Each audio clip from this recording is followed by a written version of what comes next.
Muraho neza abakunzi ba Tukase News, uyu munsi twabateguriye amakuru akomeye cyane ariko adasanzwe, nimwicare neza mutangire museke.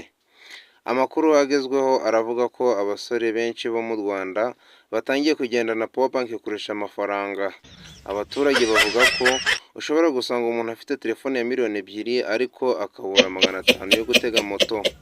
Umwe mu basore twaganiriye yavuze ati nshobora kumara umunsi ntariye ariko fone ikanzimana simbyihanganire. Mu mujyi wa Kigali haravugwa ikibazo gikomeye cy'abantu bavuga ngo ndi mu nzira kandi batarava mu rugo.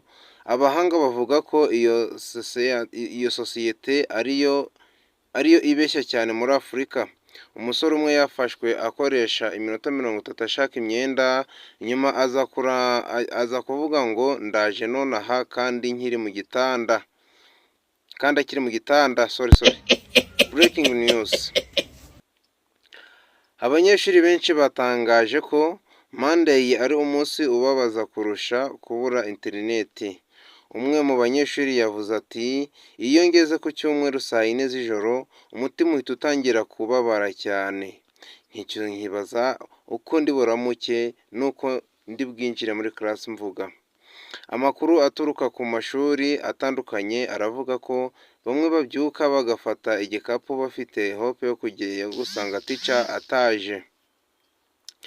Abakobwa bamwe batangaje ko kwandika yego cyangwa oya ishobora gusenya umutima w'umusore mu masegonda 30 gusa. Abasore bavuga ko ushobora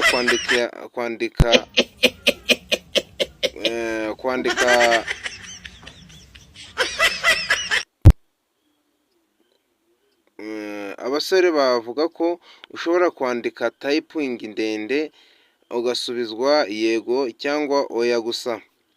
Umwe yavuze ati natekereje ko turi close nyuma ye ansubiza thumbs up. Amakuru mashya, hari abantu batangiye kujya muri gym gufata amafoto aho gukora siporo.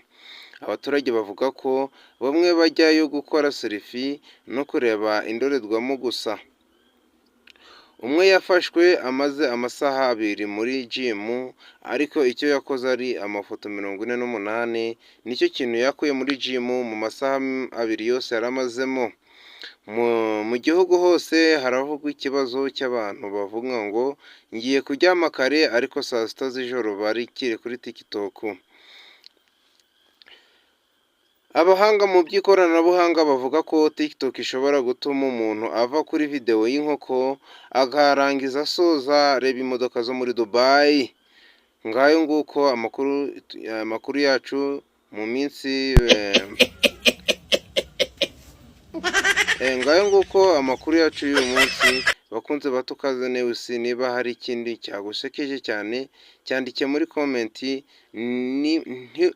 Ntimukibagirwe gukora subscribe kandi like, share kugira ngo dukomeze kubagezaho amakuru asekeje buri munsi.